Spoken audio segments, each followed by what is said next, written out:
سچے دل کے ساتھ ایک انسان کیا ہے مذہب اسلام میں داخل ہو جاتا ہے اور شریعت مطہرہ کے سارے قاعدے قانون اس پہ نافذ ہو جاتا ہے۔ لیکن دیکھنا یہ ہے کہ کلمہ طیبہ کا معنی و مطلب کیا ہے، کلمہ طیبہ کی حقیقت کیا ہے، اس کا مقصد کیا ہے، کلمہ طیبہ کا معنی و مطلب کیا ہے، اس کی حقیقت کیا ہے، اور اس کا منشا اور مقصد کیا ہے کہ اللہ تبارک و تعالیٰ یہ کلمہ دیا۔ کا معنی بہت ہی مشہور ہے، ہم اور آپ سب جانتے ہیں کہ لا الہ الا اللہ، نہیں ہے کوئی معبود الا اللہ مگر اللہ تعالیٰ۔ یہ لفظی معنی ہے، یہ لفظی معنی ہے کہ اللہ کے سوا کوئی معبود نہیں ہے، اور یہ معنی ہم اور آپ اچھی طرح جانتے ہیں۔ لیکن اس کے اندر بھی دیکھا جائے لا الہ الا اللہ کے اندر تو 4 لفظ دکھائی دیتے ہیں۔ پہلا لا، دوسرا الہ، تیسرا الا، چوتھا اللہ۔ 4 لفظ، 4 کلمے، 4 ورڈ ہمیں دکھائی دیتے ہیں، لا الہ الا اللہ، لا الہ الا اللہ، یہ 4 کلمے ہمیں دکھائی دیتے ہیں۔ لا کا معنی ہوتا ہے نہیں، الہ کا معنی ہم ایک ابھی معبود کرتے ہیں۔ لا الہ کوئی معبود نہیں، الا مگر اللہ، اللہ ہی ہے۔ لیکن اس کلمے کی حقیقت کو سمجھنا ہے تو تھوڑا اور آگے بڑھتے ہیں اور الہ کو پہلے سمجھتے ہیں کہ پہلا جس چیز کا انکار کیا گیا ہے وہ چیز کیا ہے۔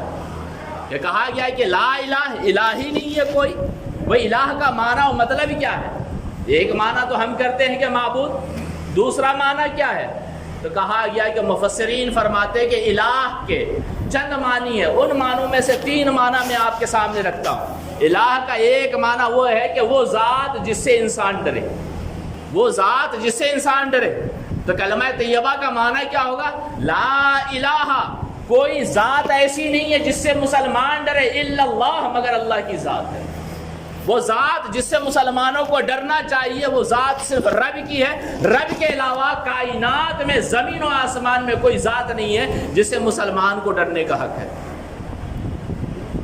دوسرا معنی کیا ہے؟ معبود۔ معبود کا معنی ہے جس کی عبادت کی جائے۔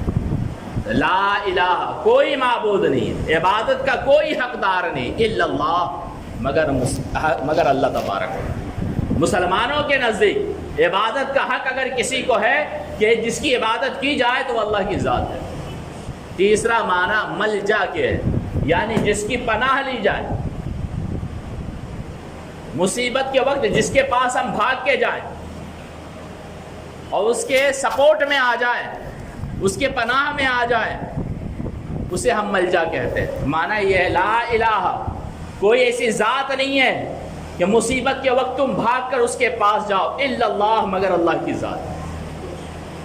اب دیکھیں تینوں معنی دیکھتے ہیں۔ پہلا معنی لا الہ الا اللہ، کوئی ایسی ذات نہیں ہے جس سے کہ مسلمانوں کو ڈرنا ہے۔ آپ اپنا ذرا محاسبہ کریں، ہم نے کلمہ طیبہ تو پڑھ لیا لا الہ الا اللہ، ہم نے کہہ دیا کہ کائنات میں کوئی ایسی ذات نہیں ہے، کوئی ایسی چیز نہیں ہے جس سے کہ مسلمانوں کو ڈرنا چاہیے سوائے رب کے۔ لیکن یہ کلمہ کہنے کے بعد آپ اپنا جائزہ لیں کہ آپ رب کے علاوہ دنیا سے ڈرتے ہیں کہ نہیں؟ ہم موت سے ڈرنے والے ہیں، ہم سسٹم سے ڈرنے والے ہیں، ہم انسان سے ڈرنے والے ہیں، ہم باس سے ڈرنے والے ہیں، ہم گنڈوں سے ڈرنے والے ہیں، ہم دشمنوں سے ڈرنے والے ہیں، ہم دین کے دشمنوں سے ڈرنے والے ہیں، ہم حکومت سے ڈرنے والے ہیں۔ حالانکہ کلمہ طیبہ ہم سے یہ چاہتا ہے کہ تم اگر ڈرو تو صرف رب سے ڈرو، اس کے علاوہ تمہارے دل میں کسی کا خوف نہ ہو، نہ کسی نظام کا خوف ہو، نہ حکومت کا خوف ہو، نہ انسان کا خوف ہو، نہ شیطان کا خوف ہو، نہ جنات کا خوف ہو، نہ تمہیں موت کا خوف ہو، یہاں تک کہ جہنم کا بھی خوف نہ ہو۔ اگر تمہارے دل کے اندر کوئی خوف رہنا چاہیے تو صرف رب کا رہنا چاہیے، اس کے علاوہ کسی کا نہیں ہونا ہے۔ اللہ تبارک و تعالیٰ قرآن میں فرمائے انما ذالکم الشیطان یخوف اولیاءہ، کہ یہ لوگ شیطان ہیں اور یہ شیطان کے چیلے تمہیں ڈروا رہے ہیں۔ ولا تخافوہم فلا تخافوہم، لیکن تم ان سے ڈرنا نہیں، خافونی، مجھ سے ڈرو۔ رب کہتا ہے کہ دنیا داروں سے مت ڈرنا، شیطان بھی تمہیں ڈرائے گا، شیطان کے چیلے چپاٹے بھی تمہیں ڈرائیں گے۔ فلا تخافوہم، لیکن تم ان سے مت ڈرنا، خافونی، اگر ڈرنا ہے تو صرف مجھ سے ڈرنا، کائنات میں کسی اور سے مت ڈرنا۔ لیکن آپ سوچیں کہ کلمہ ہم نے پڑھ تو لیا، لیکن کیا ہمارے دل میں رب کے علاوہ اور ڈر نہیں ہے؟ ہمیں ڈر ہے کہ ہمارا کاروبار بند نہ ہو جائے۔ میں ایک سوال کرتا، رب کے ہوتے ہوئے ہمارا نقصان کیسے ہوگا؟ جو کرتا ہے رب کہتا ہے، رب کے ہوتے ہوئے ہماری موت کیسے آ جائے گی؟ رب کے ہوتے ہوئے ناجائز طریقے سے ہمیں کوئی قید میں کیسے ڈال دے گا؟ اگر ڈالے گا تو رب کی چاہت ہے، رب جو چاہے اسی میں خوش ہونا ایک مومن کی پہچان ہے۔ رب جو چاہے اسی میں خوش ہونا ایک مومن کی پہچان ہے۔ مومن اپنے اعتبار سے زندگی نہیں گزارتا، بلکہ رب جیسا چاہتا اس طرح زندگی گزارتا۔ مومن اس کا نام نہیں جو اپنی منمانی کرے، مومن اس کا نام ہے جو رب کی باتوں پہ عمل کرے۔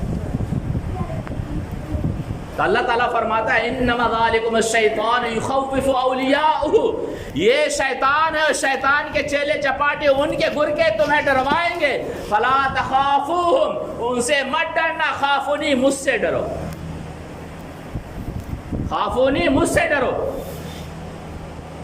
آگے اللہ تبارک و تعالیٰ فرماتا ہے ان کنتم مؤمنین، اگر تم مومن ہو تو مجھ سے ڈرنا، مومن یہ تو جس سے چاہے اس سے ڈرو۔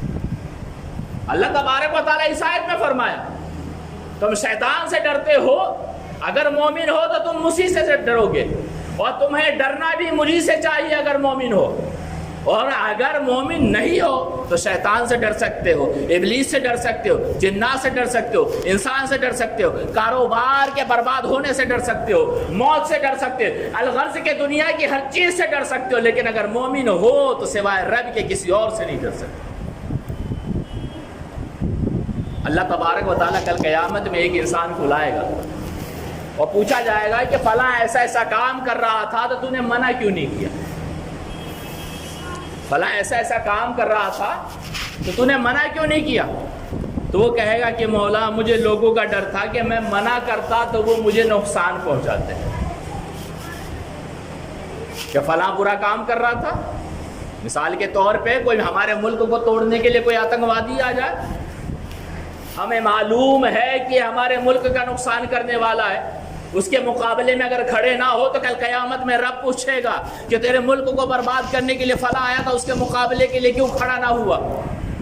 اگر ہم کہیں کہ اپنی جان کا ڈر تھا، یا مال کا ڈر تھا، یا اولاد کا ڈر تھا، یا لوگوں کا ڈر تھا، تو اللہ تبارک و تعالیٰ فرمائے گا فَإِيَّايَ، میرا خوف نہیں تھا تجھے لوگوں کا ڈر تھا، فَإِيَّايَ میں کدھر؟ تو نے تو کلمہ طیبہ پڑھا تھا نا، لا الہ الا اللہ کہا تھا، مطلب یہ تھا کہ ڈروں گا تو صرف رب سے ڈروں گا، اس کے علاوہ کسی سے نہیں ڈروں گا، اور تو ڈر گیا آتنکوادی سے، تو ڈر گیا کسی سسٹم سے، تو ڈر گیا ظالم سے، تو ڈر گیا کسی گنڈے سے، تو ڈر گیا کسی چور سے۔ تو نے کہا تھا کہ مولا ڈروں گا تو صرف تجھ سے ڈروں گا، لیکن ڈرتا دنیا داروں سے۔ کنت احق ان تخشا، تیرا حق تھا کہ تو مجھ سے ڈرتا، کسی اور سے نہیں ڈرتا۔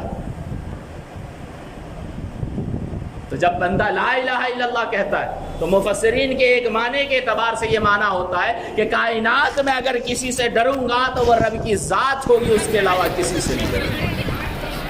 اس لیے مومن موت سے نہیں ڈرتا، بلکہ مومن وہ ہے جو موت کے انتظار میں بیٹھا رہتا ہے۔ موت آئے تو قبر میں جاؤں گا، حضور کی زیارت ہوگی، عرش پہ جاؤں گا تو رب کے جلوے کی زیارت ہوگی۔ موت سے کیا ڈرنا؟ دنیا جو سزا دے گی، ظالم جو سزا دے گا، سسٹم کی طرف سے ناجائز۔ ایک بات اور یاد رکھے، ہم کلمہ طیبہ کے تقاضوں میں سے یہ بھی ہے کہ جس ملک میں رہیں اس ملک کے قانون کے خلاف ورزی بالکل نہ کرے، اس ملک کے قانون کو نہ توڑے، یہ کلمہ طیبہ کا تقاضا ہے۔ ہماری بات آئے گی اس پہ، لیکن اگر کوئی ناجائز آپ پہ ایکشن لے رہا ہے، ناجائز آپ کو ستا رہا ہے، تو آپ کو اس سے ڈرنا نہیں ہے، اس لیے کہ مولا ہمارا رب ہمارے ساتھ ہے، اور جب رب ہمارے ساتھ ہو تو پھر ڈرنا کس چیز سے؟ آپ دل پہ ہاتھ رکھ کے کہہ لا الہ الا اللہ، تو فیلنگ آنی چاہیے کہ مولا ڈروں گا تو تجھ سے ڈروں گا، مجھے کسی گولی کا، کسی بارود کا، کسی بم کا ڈر نہیں ہے۔ اگر ڈر ہے مولا تیری ناراضگی کا ڈر ہے۔ ہم مومن ہیں، ڈرتے ہیں تو ہم قبر سے بھی نہیں، اپنے رب سے ڈرتے ہیں۔